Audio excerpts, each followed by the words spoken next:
জনাব তারেক রহমান একটা কী বলা যায়, এটা খুবই ইন্টারেস্টিং একটা মন্তব্য এবং বক্তব্যও বলা যায়। তো উনি সেটা করেছেন, যেটা নিয়ে দেখলাম যে ফেসবুকে সুন্দর করে এটার একটা ফটো কার্ড বানিয়ে আপলোড করে দিয়েছে। তো তারেক রহমান কি বলছেন, বর্তমানে বিএনপির চেয়ারপারসন, তো উনি বলছেন কর্মজীবী নারীদের নিয়ে আপত্তিকর মন্তব্যের পর সমালোচনার মুখে আইডি হ্যাক হওয়ার কথা বলা হয়েছে, যা সম্পূর্ণ মিথ্যা। বিশেষজ্ঞরা পরিষ্কারভাবে বলেছেন এভাবে আইডি হ্যাক হয় না। এদের একটাই পরিচয়, মিথ্যাবাদী। নিজেদের স্বার্থে ধর্মকেও ব্যবহার করা হচ্ছে। তো তারেক রহমান সাহেব, আপনি কি এই ধরনের একটা বক্তব্য দিয়ে মনে করে বসলেন যে বিশাল কিছু করে ফেলছেন? আমার কাছে তো মনে হয় না। যাই হোক, ঘটনাটা হচ্ছে ওই যে জামাত ইসলামের যে আমির ডাক্তার শফিকুর রহমান, তো হঠাৎ করে তার যে এক্স হ্যান্ডেল আছে সেখানে নাকি বলা হয়েছে নারীদেরকে নিয়ে। আমি অবশ্য দেখি নাই, এই জন্যে বলছি। যেহেতু চতুর্দিকে প্রসারিত হয়ে গেছে তাহলে তো ঘটনাটা সত্য, তাই না? তো উনি বলেছেন সেইখানে কর্মজীবী নারীরা নাকি বেশ্যা। ব্যাস। তাহলে বাংলাদেশে তো লক্ষ লক্ষ না, কোটি কোটি কর্মজীবী নারী আছে। তাহলে তারা স্বাভাবিকভাবে এতে মনক্ষুণ্ণ হবে না? এমনকি যারা নাকি প্রচণ্ড রকমভাবে ধার্মিক, ধর্মান্ধ নারী, মুমিনা নারী, তারা তো ক্ষুব্ধ হবে। কারণ তারা ভিতরে ভিতরে অনেকে ভয়ঙ্কর ধার্মিক হলেও অনেকে চাকরি বাকরি করে, আয় উপার্জন করে। যদিও অবশ্যই ইসলামে এই মেয়েদের চাকরি বাকরি করা, বাইরে ওই পর্দা টর্দা দিয়ে করা, এগুলো বৈধ না, হারাম। তারপরেও তারা চাকরি বাকরি করে এবং একই সঙ্গে, অর্থাৎ হারাম কাজ করে একই সঙ্গে আবার তারা মুমিনা নারী। তো আপনি তো ডাক্তার শফিকুর রহমানের এই বিষয়টা কি নির্দেশ করছেন, তাই না? কারণ ওই বক্তব্য প্রসারের পর যখন ব্যাপকভাবে প্রতিক্রিয়া শুরু হলো, তখন হঠাৎ করে ডাক্তার শফিকুর রহমান আবার কি করলেন, ওই পোস্ট এক্স হ্যান্ডেল থেকে উনি ডিলিট করে দিলেন। ডিলিট করে দিয়ে উনি বললেন যে তার আইডি নাকি হ্যাক হয়ে গেছিল। তখন পরবর্তীতে কোন বিশেষজ্ঞরা পরীক্ষা নিরীক্ষা করে দেখছে যে আসলে এটা হ্যাক হয় নাই, এটা বস্তুত একটা মিথ্যা কথা, সেটা অবশ্য আমরা জানি না। বাট তারপরও ডাক্তার শফিকুর রহমান এই বক্তব্যই দিয়েছেন। তো এখন এই তারেক রহমান এসে তারই সমালোচনা করে উনি বলছেন যে নিজেদের স্বার্থে ধর্মকেও ব্যবহার করা হচ্ছে। তো এ বিষয়ে আমার দুই চারখান কথা আছে। প্রথম কথা বা প্রথম পয়েন্ট যেটা, সেটা হলো যে ডাক্তার শফিকুর রহমান তারা কিন্তু তাদের আদর্শ কি এটা লুকায় না। তারা কিন্তু পরিষ্কারভাবে বলে যে জামাত ইসলাম নিয়ে রাজনীতি করে, এবং ইসলাম তো আসলে কোনো ধর্ম না, it's a political ideology in disguise of religion. ধর্মের মোড়কে ইসলাম একটা পলিটিক্যাল আইডিওলজি ছাড়া আর কিছুই না। এবং আপনি নিজেও, তারেক রহমান আপনার নাম, তো আপনি নিজেও তো একজন মুসলমান নাকি? তো আপনি যদি নিজে মুসলমান হয়ে থাকেন তো আপনি ইসলামে বিশ্বাস করেন কি করেন না? করেন। তো আপনি ইসলাম কোনোদিন পড়াশুনো করে দেখছেন যে ইসলাম আসলে কী জিনিস? ইসলাম কি খালি ওই যে নামাজ, রোজা, হজ, জাকাত আর কুরবানি দেওয়া এর মধ্যে সীমাবদ্ধ নাকি? না, তা তো না। যদি শুধুমাত্র তাই হতো তাহলে এই যে প্রত্যেকটা মুসলিম দেশে যেখানে নাকি ওই যে রাজনীতি করার অধিকার আছে, সব দেশেই ইসলামিক রাজনীতি গেল, ইসলামিক আদর্শের ভিত্তিতে রাজনৈতিক দল বিদ্যমান কেন?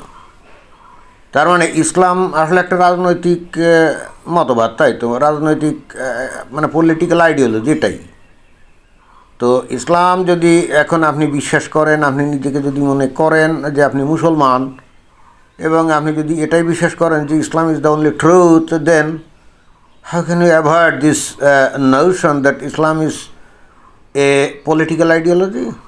আপনি কি এটা কি অ্যাভয়েড করতে পারেন? এখন মূল যে প্রশ্ন যেটা আমি আসলে করতে চাচ্ছি, ডাক্তার শফিকুর রহমান আমির জামাত, উনি কিন্তু বলেন যে উনি ইসলামী রাজনীতি করেন এবং বাংলাদেশে ইসলামী শাসন উনি কায়েম করতে চান। যদি ইসলামী জামাত ইসলাম যদি ইলেকশনে জিতে ক্ষমতায় যায়, এটাই পরিষ্কারভাবে বলেন। উনি ভিন্ন কোনো কথাবার্তা, অন্তত নানা রকম ভনিতা টনিতা, এগুলো কোনো কিছুই বলেন না। এখন আমার প্রশ্ন হলো যে আপনি আসলে কি কোন আদর্শের রাজনীতি করেন বলেন তো? আমরা তো আসলে জানি না বিএনপি যে কোন আদর্শের রাজনীতি করে, এটা কিন্তু আমরা জানি না। আপনারা পরিষ্কার করে বলেন নাই। শুধুমাত্র একটা বিষয় আমাদের কাছে নজরে পড়ে, সেটা হলো ভারত বিরোধিতা, তাই না? এটাই তো নজরে পড়ে। এছাড়া আপনাদের অন্য কোনো আদর্শ আছে আমাদের তো তা মনে হয় না। আপনারা নিজেরাও তো বলেন যে আপনারা বাংলাদেশে ইসলামী গণতন্ত্র প্রতিষ্ঠা করবেন। তো ইসলামী গণতন্ত্র বলে কোনো কিছু আছে নাকি? আপনারা পরিপূর্ণ যে গণতন্ত্র, যেটা নাকি পশ্চিমা ধাঁচের যে গণতন্ত্র, এবং একই সঙ্গে ধর্মনিরপেক্ষতা, সেকুলারিজম, এটা তো আপনারা কখনো বাংলাদেশে প্রতিষ্ঠা করবেন এটা তো বলেন না। মাঝে মাঝে বলেন যে ইসলামী গণতন্ত্র প্রতিষ্ঠা করবেন, কিন্তু আমরা বুঝতে অক্ষম যে ইসলামী গণতন্ত্র আসলে কী। কারণ ইসলামী গণতন্ত্র বলে তো কোনো কিছু নাই। এবং not only that, democracy is a very strictly হারাম, অর্থাৎ ইললিগাল ইন ইসলাম। এটাই তো। তাহলে আপনি আসলে কিসের রাজনীতি করেন এটা তো আমরা জানি না। আপনাদের বক্তব্য বিষয় তো আমাদের কাছে পরিষ্কার না। শুধুমাত্র একটা বিষয় পরিষ্কার, আপনারা ভারতের বিরোধিতা করেন, আবার একই সঙ্গে ক্ষমতায় যখন যান তখন ওই ভারতের সাথে দোস্তালি করার জন্য চেষ্টা করেন। তো এটাই তো। তাহলে এটা আমরা মানে দেশের যারা নাকি বৌদ্ধ জনগোষ্ঠী, তারা আপনাদের এই ধরনের রাজনীতি দেখে কি মনে করবে বলেন? আর 2 নম্বর যে পয়েন্টটা আপনার কাছে জিজ্ঞেস করতেছে সেটা হলো এই যে আজকে হঠাৎ করে আপনাদের মনে হয়েছে এই জামাত ইসলাম ধর্ম নিয়ে ব্যবসা করে না। জামাত ইসলাম কখনোই ধর্ম নিয়ে ব্যবসা করে নাই। জামাত ইসলাম অলওয়েজ ইসলামের ভিত্তিতে রাজনীতি করছে, এটাই। এখন এই জামাত ইসলামকে আপনারা তো যুগের পর যুগ ধরে আপনাদের কোলে পিঠে করে মানুষ করছেন, তাই না? আপনার বাপ জিয়াউর রহমান, উনি যখন বাংলাদেশে ওই সামরিক কিউ করে ক্ষমতায় চলে আসলেন, এসে এই জামাত ইসলাম তো বাংলাদেশে নিষিদ্ধ ছিল, কারণ এরা স্বাধীনতা এবং মুক্তিযুদ্ধের বিরুদ্ধে ছিল এবং সেই হেতু লিগালি তারা নিষিদ্ধ ছিল। তো আপনার বাপিত গণতন্ত্রের নামে, বহুদলীয় গণতন্ত্রের নামে এই জামাত ইসলামকে বাংলাদেশে আবারও পুনঃপ্রতিষ্ঠা করেন।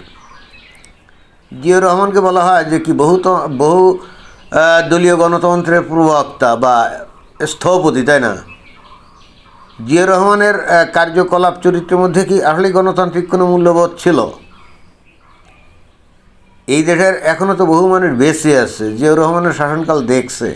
তো তারা কি দেখছে যে জিয়াউর রহমান আসলেই বহুদলীয় গণতন্ত্রে উনি বিশ্বাস করতেন? আমাদের তো তা মনে হয় না। তবে হ্যাঁ, ওই আরব তৎকালীন অবস্থায় আরব দেশ নতুন করে তেল বিক্রি করে পেট্রোল ডলার ইনকাম করছে। এখন আরব দেশের সমর্থন পাওয়া এবং একই সঙ্গে বাংলাদেশের বিপুল সংখ্যক শ্রমিকদেরকে এ আরব দেশে পাঠিয়ে রেমিটেন্স সংগ্রহ করা, এটা তার একটা লক্ষ্য এবং উদ্দেশ্য ছিল, যেটা দিয়ে উনি দেশকে উন্নতি করবেন বলে ওনার একটা প্ল্যান ছিল। তো এই জন্যে বস্তুত এই বিশেষ করে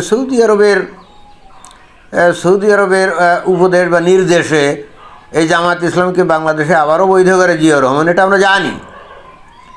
অর্থাৎ অন্য কথায় যে কোনোভাবেই হোক আপনাদের এই বিএনপির প্রতিষ্ঠাতা তিনি তো জামাতকে বাংলাদেশে প্রতিষ্ঠা করেছিলেন, তাই না?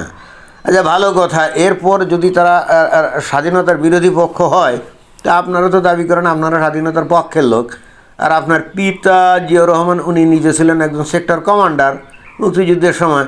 তো এটা কিভাবে সম্ভব যে আপনারা মুক্তিযুদ্ধের পক্ষের শক্তি অথচ স্বাধীনতার বিপক্ষের শক্তির সাথে দশকের পর দশক ধরে আপনারা একসাথে তাদের পেলে পুষে লালন পালন করে আপনারাই তো আজকে তাদেরকে মহিরুহ বানিয়েছেন, তাই না? আজকেই তো আপনারা মহিরুহ বানিয়েছেন। এবং ওই শেখ হাসিনার আমলে যখন বিভিন্ন সময় ইলেকশন হতো তখন কিন্তু ভিতরে ভিতরে ওই আওয়ামী লীগ আপনাদেরকে বুদ্ধি দিত, পরামর্শ দিত যে অবশ্যই আপনারা অংশগ্রহণ করবেন, কোনো সমস্যা নাই, আপনারা জামাতের থেকে নিজেদেরকে বিচ্ছিন্ন করেন। আপনারা কিন্তু কখনো সেটা করেন নাই, কি তাই না? তো এই এতদিন ধরে জামাত ইসলাম আপনাদের জানি দোস্ত ছিল, যাদেরকে আপনারা লালন পালন করছেন, হঠাৎ করে তারা আপনাদের বড় শত্রু হয়ে গেল। হঠাৎ করে আপনি বললেন যে তারা নাকি ধর্ম নিয়ে ব্যবসা করে, মানে এটা তো আমাদের মাথায় ঢোকে না। আর 3 নম্বর গুরুত্বপূর্ণ পয়েন্ট হচ্ছে, এবং সেটার জন্য পরিপূর্ণভাবে আমার মনে হয় আপনারাই দায়ী।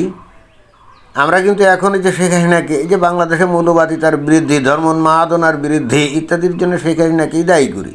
তার গত 15.5 বছরের রাজত্বকালে বাংলাদেশে বস্তুত উনি মৌলবাদীদেরকে এমন উস্কানি দিয়েছে, হুজুররা মাঠে ঘাটে ময়দানে ওয়াজ নসিহত করে বাংলাদেশের মানুষকে বানিয়েছে ধর্মোন্মাদ। এবং যে কারণে বস্তুত আজকে জামাত ইসলামের মতো দল তারা কিন্তু ক্ষমতায় যাওয়ার স্বপ্ন দেখছে এবং চলে যেতেও পারে। আপনারা যতই ভাবেন যে হয়তো আপনারা ক্ষমতায় যাবেন, কিন্তু সেটা সম্ভব নাও হতে পারে। জামাত ইসলাম ক্ষমতায় চলে যেতে পারে। তো ঘটনা হচ্ছে এটা কীভাবে সম্ভব? কারণ বাংলাদেশের একটা বিশাল জনগোষ্ঠী তারা এমন ধর্মোন্মাদ হয়ে গেছে, বাংলাদেশের তারা ইসলামী শাসন চায়। এবং যে কারণেই আমরা বাস্তবে দেখি 1971 সালে যারা নাকি নিজেদেরকে মুক্তিযোদ্ধা পরিচয় দিত, তারাও পর্যন্ত এমন ধর্মান্ধ হয়ে গেছে যে বাংলাদেশে ইসলামী শাসন কায়েমের জন্য তারা কিন্তু ওয়ান আফটার অ্যানাদার তারা কিন্তু জামাত ইসলামে যোগ দিয়েছে, কি দেয় নাই? এখন ঘটনা কি ঘটছে দেখেন। এখন যেহেতু শেখ হাসিনা ক্ষমতা আছেন এবং যেহেতু নিরপেক্ষ কোনো ইলেকশনের মাধ্যমে ক্ষমতায় উনি যানও নাই, অথচ দেশের মানুষের সমর্থনও তো তাদের লাগবে, তাই না? তাহলে বাংলাদেশের ধর্মপ্রাণ মানুষদের সমর্থন যদি তাকে পাইতে হয়, তাহলে তো আপনারা যেমন ওই যে জামাত ইসলামকে কোলে পিঠে করে নিয়ে আবার নিজেরাও ইসলামী গণতন্ত্র প্রতিষ্ঠার কথা বলে ইসলামের একমাত্র ধ্বজাধারী এবং কাণ্ডারি হয়ে আপনারা জনগণের সমর্থন ধরে রাখার চেষ্টা করছেন। তো শেখ হাসিনা বারবার আপনাদেরকে জামাতের সঙ্গ ছাড়ার কথা বললেও আপনারা যেহেতু সেটা ছাড়েননি, আপনারাই আসলে ইসলাম নিয়ে মানে রাজনীতি করে যাচ্ছিলেন, তাহলে শেখ হাসিনার কাছে বিকল্প কী ছিল? তাহলে তাকেও তো ওই ইসলাম নিয়েই রাজনীতি করতে হবে, তাই না? আর সেই কারণেই তো আমরা বস্তুত দেখি যে হেফাজতের মতো দলকে উনি কোলে পিঠে নিয়ে মানুষ করা শুরু করলেন। এবং শেখ হাসিনা বাংলাদেশে কত 650 মডেল মসজিদ তৈরি করলেন, হাজার হাজার কওমি মাদ্রাসাকে উনি প্রতিষ্ঠা করলেন, অনুমোদন দিলেন। উনি কওমি এই যে শিক্ষা ব্যবস্থাকে উনি অনুমোদন দিলেন। এগুলো কেন করছিলেন? কারণ আপনারাই তো একতরফা ইসলাম নিয়ে রাজনীতি করতেন, তাই না? তো এখন বাংলাদেশে যেখানে নাকি 90%-এর বেশি মানুষ নাকি মুসলমান, তো আপনারা খালি একতরফা ইসলাম নিয়ে রাজনীতি করবেন, তো ক্ষমতায় থাকতে গেলে সেই কারণেকেও তো ওই একই পন্থা অবলম্বন করতে হবে। এবং এই কাজটা তো করতে তাকে বাধ্য করছেন আপনারা, আপনাদের কারণে এই ঘটনাটা ঘটছিল। আপনারা যদি জামাতের সঙ্গ ছাড়তেন, সে কাহিনা কোশ্চিনকালেও এই হেফাজতকে কোলে পিঠে নিয়ে আসতো না। এবং কোশ্চিনকালেও এই 650 মডেল মাদ্রাসা, মডেল মসজিদ আর হাজার হাজার মাদ্রাসাকে উনি অনুমোদন দিতেন না। এটাই সঠিক। আপনারাই বস্তুত শেখ হাসিনাকে বাধ্য করেছিলেন ইসলাম নিয়ে তাকেও রাজনীতি করতে। এবং আজকে বাংলাদেশে যে ধর্মোন্মাদনার যে জয় জয়কার, এবং এই জামাত ইসলাম যে ক্ষমতা আসার জন্যে মরিয়া এবং হয়তো বা চলেও আসতে পারে, এখনও কিছু বলা যায় না, এর জন্যে শেখ হাসিনা না, সম্পূর্ণ আপনারা দায়ী। আপনাদের কারণে শেখ হাসিনা ওই কাজগুলো করছে। এখন শেখ হাসিনাকে আমরা যদিও দোষ দেই, কিন্তু আমরা তো জানি যে আপনাদের কারণে সেই কাজটা করছিল, তাই না? তো যাই হোক, হঠাৎ করে আপনার প্রতীতি ঘটেছে যে এই জামাত ইসলামের লোকজন মিথ্যেবাদী। জি না, আমাদের কাছে মিথ্যেবাদী মনে হয় না। কারণ হচ্ছে উনি যদি বলেও থাকেন যে কর্মজীবী নারীরা কি বেশ্যা, তাই না? এখন কথা হচ্ছে উনি তো সেটাকে অস্বীকার করছেন, পরে তো অস্বীকার করছেন। আর যদি ধরেও নেওয়া হয় যেটা তার বক্তব্য, তো এই একই বক্তব্য তো ওই হেফাজতের যে নেতা, এই যে আল্লামা কি জানি আল্লামা শফি, উনিও তো ওই চাকরিজীবী নারীদের সম্পর্কে এই সমস্ত কথাই বলছিলেন, তাই না? তা আল্লামা শফি ওই যে কওমিদের যে নেতা ছিলেন, মানে হেফাজতের নেতা, উনি মারা গেছেন। তো উনিও তো তার বক্তব্যতে এই একই কথা বলছিলেন না অনেকটা, অর্থাৎ তার বক্তব্য বিবৃতি সেটাই বলে না। তো জামাত ইসলাম মনে হয় যে সেখান থেকেও উৎসাহিত এই কথা বলছে। এখন আপনারা বলবেন যে এটা কি ইসলাম অনুযায়ী সঠিক কথা? দেখেন, সঠিক না বেঠিক এটা যারা ইসলাম চর্চা করে, ইসলামী আলেম, তারাই বলতে পারবে, তাই না? তো যেহেতু ডাক্তার শফিকুর রহমান ও একজন, আমরা মনে করি যে একজন দুর্দান্ত ইসলামী আলেম এবং ইসলাম সম্পর্কে স্কলার, আর আল্লামা শফি উনি তো সারা জীবন ইসলামের চর্চা করে গেছেন, তো তারা যখন এই কথা বলছেন তাহলে তারা তো নিশ্চয় বানিয়ে বলেন নাই, তাই না? অন্তত ইসলাম চর্চা করার পর যদি কোনো নির্যাস বের করা হয়, তাহলে কর্মজীবী নারীদের সম্পর্কে এই ধরনেরই একটা উপসংহারে আসতে হয়। এবং মনে হয় এই কারণে ডাক্তার শফিকুর রহমান এটা বলছেন, তাই না? এখন যদি 12 তারিখে ইলেকশন, অনেক নারী আছে যারা প্রচণ্ড ধার্মিক বা আবার একসঙ্গে চাকরি বাকরি করে, তো তারা অবশ্যই এই বক্তব্যকে গ্রহণ করবে না, কারণ এখনও তারা অনেকটা রসালো টাইপের মুমিনা। তো এই জন্য কৌশল হিসেবে ডাক্তার শফিকুর রহমান তার বক্তব্য প্রত্যাহার করে কৌশল হিসেবে উনি বলছেন যে আমার আইডি হ্যাক হয়ে গেছিলো, হতে তো পারে। তো ভাবিয়া করিও কাজ, করিয়া ভাবিও না। আপনারা যে খাল কেটে কুমির আপনারা আজকে থেকে সেই 50 বছর এই বাংলাদেশে আনছিলেন, সেই কুমির এখন আপনাদের গিলে খেতে অভ্যস্ত, বুঝছেন, এবং হয়তো খেয়েও ফেলবে, এবং এটাই হওয়া উচিত। ধন্যবাদ।